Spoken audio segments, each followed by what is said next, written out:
Roughly 30 nurses in Edmonton have refused to swab patients for the coronavirus because Alberta Health Services won't provide N95 masks, the union says. They believe that when they request one, they should be provided one from the employer without question. This post received a score of 51,943, with an upvote ratio of 95%. Here are the top comments in response to this article. Update: just to be clear, the test is apparently called a nasopharyngeal swab. It's a long swab that they put up your nose and then proceed to slowly push into your nasal cavities and back into the back of your throat. I just briefly read that there are swab shortages, so the nasal swab is more reliable and doesn't require 2 swabs. Go on YouTube and look up NEJM procedure, collection of nasopharyngeal specimens with the swab technique. Does that pain go away instantly after the test or linger around? Few minutes, nothing not worth testing over. As it stands in my state, $4,000 wouldn't get you a test, it's free here.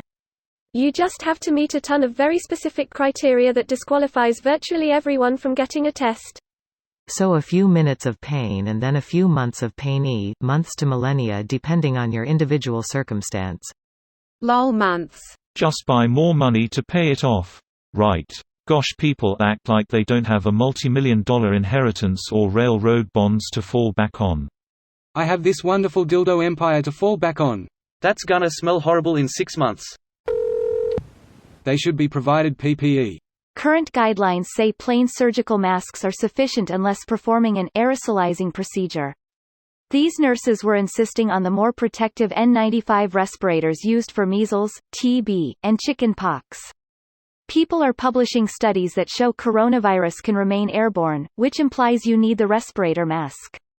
When government says you need one kind of mask, but you are reading that you need the better mask, you can see how nurses and hospitals can end up at an impasse like this. They're also saying you don't need an N95 unless you plan on breaking the ventilator circuit.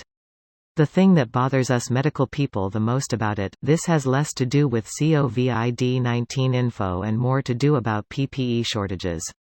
Edit: I forgot to mention, the circuit's held together simply by a series of snug fit type pieces. Just wanted to give a shout out to my medical people, keep kicking ass and staying safe.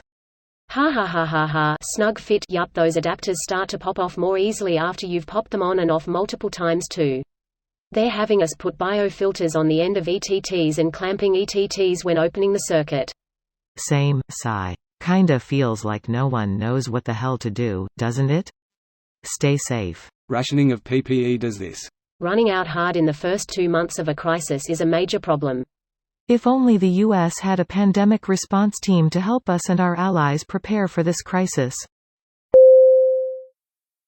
This video was automatically created by Reddit to speech.